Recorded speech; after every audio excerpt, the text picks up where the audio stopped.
자, 이번엔 제 차례입니다. 제가 받은 이 힌트가 바로 헤드셋이에요. 요거는 무슨 의미가 있을까요? 스테레오 타입이라고 혹시 들어보셨어요? 들어봤죠. 네. 뭔데요? 그 옛날에 전축에 있던 거잖아요. 스테레오 돌비 5.1 채널. 저도 5.1. 들어봤죠. 맞죠? 그거 아닌가요?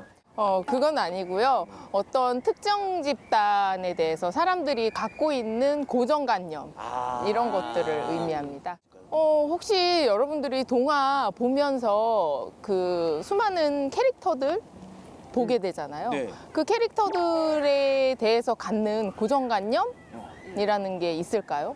일단은 주인공은 조금 착해야 돼요. 그 좀 뭔가 용감해야 예쁘고. 되고. 용감해야 되고. 뭔가 신비롭고. 항상 그 고난과 시련이 있고. 그렇죠. 그리고 그 고난과 시련을 반드시 극복해야 돼요. 맞아요. 그리고 해내고야 말죠. 결국에는. 우리가 동화책을 보게 되면 지금 말씀해 주신 것처럼 주인공을 가만히 살펴보다 보면 마치 전지전능한 신처럼 너무 완벽해요. 예쁘고 아름답고 착하고 나쁜 마음을 눈곱만큼이라도 가진 주인공은 거의 없어요. 그러다 보니까 일반적으로 사람들이 동화 속 주인공은 반드시 착해야 되고 선해야 된다라는 생각을 갖고 있게 되거든요. 아니 근데 왜 그 동화 속 주인공들은 다 착해야 되는 거예요? 아무래도 동화는 어린이들이 아동문학 자체가 독자 대상이 분명해요. 일반 성인 소설들과 달리 어린이를 주요 독자 대상으로 삼기 때문에 어린이들이 봤을 때 꿈과 희망도 주고 더불어 부모님들이 그 책을 선택할 수 있게 교육적인 효과까지도 알 수 있으면 정말 좋은 작품이 되거든요. 그러다 보니까 우리가 봤을 때 그래도 솔선수범하고 반듯한 어린이 주인공이 그 책을 읽는 어린이들에게 선한 영향력을 끼칠 수 있지 않을까 하는 의도 이런 것들이 숨어 있지 않나 싶어요. 안 그러면은 부모님들이 항의하겠네요. 뭐 없잖아 그러지 않을까요? 주인공 말고도 다른 등장인물도 스테레오 타입이 있을까요?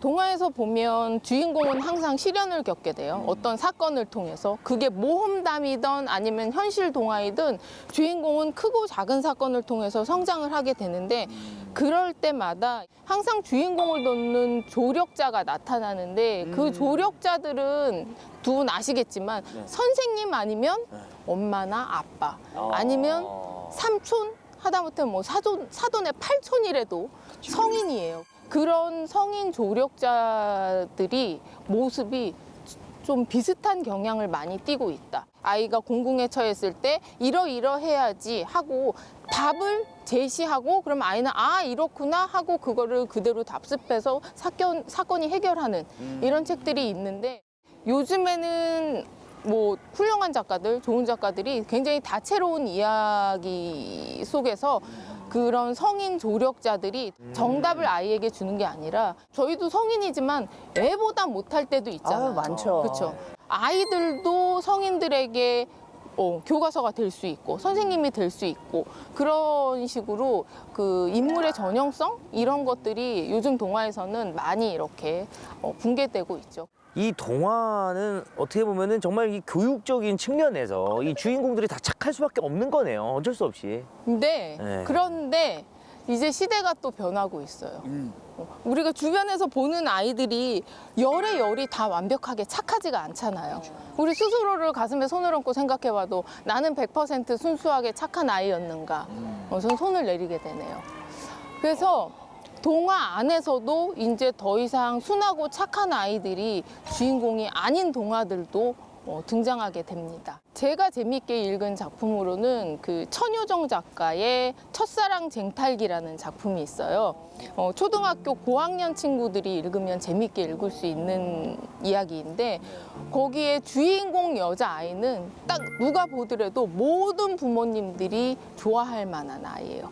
집안도 좋고 예쁘고 똑똑하고 근데 사립 명문학교로 딱 전학을 가게 되면서 거기에 이제 무리가 있을 거 아니에요? 근데 그 무리를 밟고 내가 올라서려면 어떻게 해야 되는지가 사람을 보면서 그 환경을 보면서 모든 행동이 계산이 돼요. 파악이 되는 거예요. 그러면서 내가 이럴 때는 이렇게 말을 하면 얘가 나한테 호감을 갖겠지? 이렇게 하면 어떻게 되겠지? 그래서 하는 행동 하나하나가 아이의 순수함이라기보다는 그야말로 철저한 계산에 의해서 그다음에 자기가 원하고자 하는 것을 얻기 위해서 움직이는 굉장히 어떻게 보면 전략적이고 여우네요, 여우. 그렇죠, 여우. 그렇죠. 네, 여우지. 귀여운 여우? 그거는. 지금 그런 캐릭터가 이제 동화로 이제 나온 거면 그거를 보는 이제 초등학생들이 악영향을 받을 수 있지 않을까라는 생각도 드는데. 근데 저는 동화의 좋은 점이 그건 것 같아요. 결국에는 아무리 나쁜 아이가 나오고 뭐 나쁜 어른이 나오고 상황이 어떻든지 간에 아동 문학에서 우리가 되게 희망을 얻을 수 있는 거는 결국에는 주변 사람들과의 관계를 통해서 우리는 좀 더 나은 사람이 될 수 있다라는 결론이거든요. 그리고 행여 그 작품 안에서 조금 그릇된 사람들이 있더라도 그걸 만약 질타하고 넌 죽어야 돼 이게 아니라 왜 이 사람은 이런 행동, 이런 부적절한 행동을 할 수밖에 없을까? 왜 이 사람은 이렇게 그릇된 말을 할까라고 하는 것을 무조건 지탄하기보다는 그 사람이 그렇게 될 수밖에 없었던 사연에 대해서 아이들, 어린이 주인공을 통해서 아무래도 한 템포 더 낮춰서 둘러보게 하는 그런 힘이 있어서 아동문학, 동화의 어떤 긍정적인 영향력이라고 할까요? 뭔가 이제 자기 스스로 생각하게끔 하는 거죠. 어른들의 도움보다는 내가 깨우치게끔. 그래서 동화는 있어야 되는 거죠. 아이들이 네. 자기가 직접 판단을 하는 거죠. 그렇죠. 아. 네.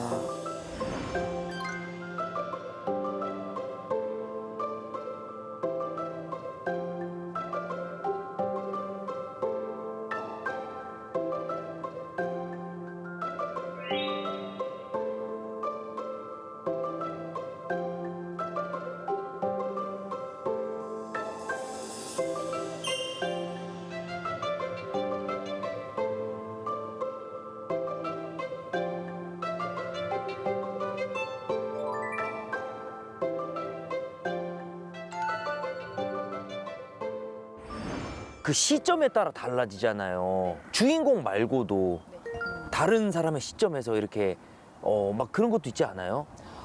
우리가 기존에 알고 있는 동화들 있잖아요. 네. 그 동화들을 완전히 새로운 관점에서 다시 쓰기 하는 작업들이 최근 들어서 많이 이루어지고 있어요. 대표적인 예로 고전 동화 다시 쓰기 이런 작품들이 조금 많이 등장을 하고 있는데 흥부전 네. 다 아시잖아요. 보셨을 때 마냥 그냥 흥부가 가였고 좋았나요? 어렸을 때는 그냥 주인공이라 그냥 좋아했던 것 같아요, 그냥. 저는 어렸을 때 흥부전 보면서 그렇게 욕을 하면서 봤거든요. 흥부는 12자식의 아버지잖아요. 네. 근데 아이들한테도 자존심이라는 게 있거든요. 근데 매번 밥동량을 하러 놀부한테 갈 때 그 애들을 앞세워 갖고 가는 게 어린 제 입장에서는 너무 존심이 상한 거예요. 이 아버지는 혼자 얻어먹으려면 좀 혼자 싸갖고 오던지 하지 왜 애들을 이렇게 앞세워서 갈까? 그러네. 여러분들이 잘 아시는 심청전 같은 네.